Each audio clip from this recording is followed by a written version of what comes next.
Okay, good morning. Let's have a look at a very interesting topic, which is the market in low and middle income countries. There's this study on travelers coming back from tropical areas that show that a fair amount of travelers were coming back with a gift. This gift was a multi-drug resistant bacteria in their intestinal tract. As you can see, people coming from South America, 31% of them were carrying a resistant bacteria when they come back. Almost 50% from Africa, 72% from Asia, and the most worrying, almost 100% coming back from India were carrying a resistant bacteria in their intestinal tract. This was a colonization and not an infection. So these people probably they were not at risk because they are immunocompetent. But who is at risk? Well, if they come back and then they are hospitalized and they infect the neighbor, which may be immunosuppressed or not immunocompetent, he might get infected with a multi-drug resistant bacteria, which is a problem. But fortunately, the 5% remained positive after, only 5% remained positive after 3 months. Of the 95% were able to eliminate the bacteria. This already gives us some hints about the situation in these regions. And the worldwide travel routes and promotes the spread, proliferation, and the gene sharing of these bacteria. Right? The more they proliferate, the more opportunities they have to create some mutations that might give the resistance and share their genes to the other bacteria. So this doesn't help, of course. Again, the Oriol report from 2014 was plotting the expected mortality in 2050 if nothing is done in AMR. As you can see, Africa and Asia have higher numbers than other regions. So the lower middle income countries seems that they will be more impacted by AMR if nothing is done. So what are the needs? The GARDP report from 2018 said that low and middle income countries already bear significantly higher resistant rates, 40–60%, compared to an average of 17% for OECD countries. And why is that? Well, there are several factors involved. One of them is over-the-counter sales of drugs, including last resort antibiotics. The picture you have in the right is not a candy shop, but a pharmacy in Benin in West Africa. And I read in a paper that not long ago, carbapenems were available in pharmacies over the counter in India, for example. This leads to the overuse and misuse of antibiotics, which promotes antimicrobial resistance. In this report, they also mentioned that addressing AMR is key to deliver the Sustainable Development Goals.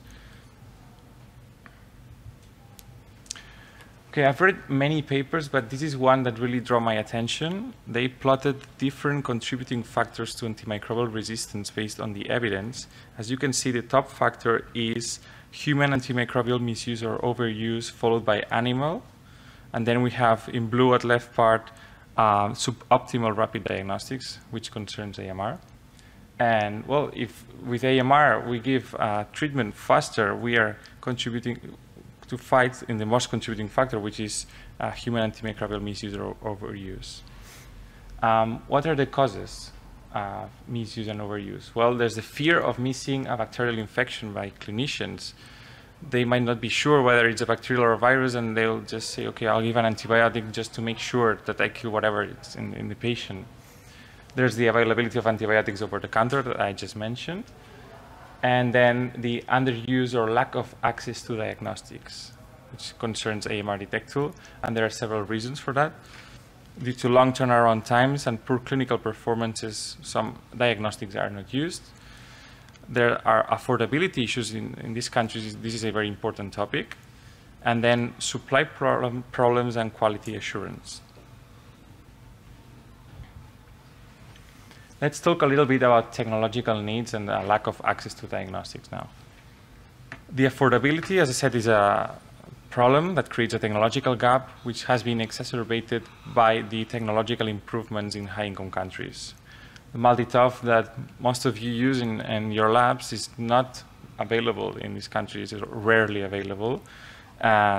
these technologies in high-income countries are expensive, require sophisticated laboratories with significant infrastructure, consistent electricity, climate control, and refrigeration, well-trained laboratory technicians. All these is not common in low and middle-income countries.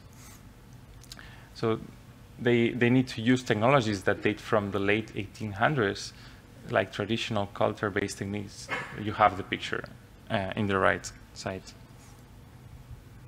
Here I want to summarize the main gaps that exist in the laboratories, comparing high-income countries and low-income countries. As for the culture-based growth, we have here automated machines that they just put a beep when the sample is positive, but in low-income countries they need to use manual blood cultures, as the automated are too expensive for them. As for the identification, as I mentioned, MALDI-TOF is very widely used here, but not in low and middle-income countries. They use biochemical methods mainly. As for the AST, we use a harmonized criteria, or at least that's what I've been told, about CLSI and EUCAST guidelines. We have automated antimicrobial susceptibility testing sometimes, whereas in low-income countries and middle, the guidelines are not often used. They are only in English, so they might not be followed. So what are the challenges to be addressed in these countries? There are some factors that need to be addressed but are unlikely to change, which is the supply problems, lack of microbiology experts, environmental conditions, power outages, and low budgets. And then to improve the access to diagnostics in these countries, we need to create technology that is adapted to these harsh conditions, because it's very unlikely that these several factors change in the short term. So we need technology that is low tech, low cost, low maintenance, little waste, electricity free or consumes little energy, and specific and sensible. Does that sound familiar to you? These are the features of the AMR detector. By the way, there are some icons that are not showed. These were green ticks. We have an inexpensive device which is easy to use. It's fast. No extra equipment is needed and has a low fingerprint in the lab. The interpretability is good. It's clinically accurate and electricity free. You may be asking yourselves which are the AMR tests that are done in these countries. But the answer is that little active screening of resistances is done. Mainly, it's done for surveillance purposes in reference laboratories. So the AMR detector, if they buy it, it will be an extra cost for them because they're not running tests now. It's not that they switch from PCR to AMR detector. No, it's another test for them. And the resistances are detected late in the workflows at the AST with MIC or disk diffusion methods. This has implications in market size studies. As Roger said, for NG Biotech, it's very important to know how many tests a country or region performs to have an idea of the market size, but this complicates the market size. So how does the market opportunity look like for AMR detector in these countries? Well, the first thing that comes up to our mind maybe is prevalence, because of course you need to have bacteria to detect, to use the device. But there are other factors involved in the success of AMR detector. In these countries, affordability, as I said, is very important. Prevalence, access to antibiotics, because if I don't have, for example, carbapenems in my country, why would I be interested in detecting carbapenemases, no? There's also the fit into the workflows and infrastructure, and if there are national AMR plans and stewardship programs, that would help as well. So we're going to use a top-down approach to filter down different countries and come up with a recommendation of what are the regions where AMR detector is more likely to succeed. This is the map that categorizes the world. We have low-income countries in dark. I see it purple, but I think it's more red here. Then we have with a more light purple, lower middle income, and upper middle income and high income with green. So affordability is a problem in these countries, as I said. when I interviewed microbiologists, they told me that, especially from low-income countries, that they wouldn't be able to pay for the AMR Detect tool. So it seems that the market, at the beginning at least, will be easier in middle-income countries, unless the price is reduced. Here I want to draw your attention in the difference in population between low middle-income countries and high-income countries. They have almost 7 times the population that we have. This confirms 2 things: that we are a minority in developed countries, and then there's a highly potential market, better potential market in low middle-income countries. But just, I say potential because it's just if they buy the Detect tool and they use it and they test. As Thierry said yesterday, level 1 labs, for example, don't have microbiology labs, so all these patients are not included here. With a lower price, you have a better access for the most needing and an increased market. So that's something to take into account. If we want to have a big return in volume, we could decrease the price. What the prevalence of AMR look like in these countries? Well, first, the prevalence indicates the need, and a better knowledge of the prevalence guides testing. No? If I have my numbers in my country, I'll be able to decide which test to do, either Carbon-5, vancomycin, or other tests that we're planning to do.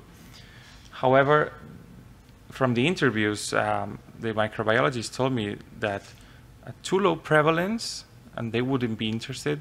That contradicts a little bit with what Thierry said before, but it is true that they don't screen in rectal swabs.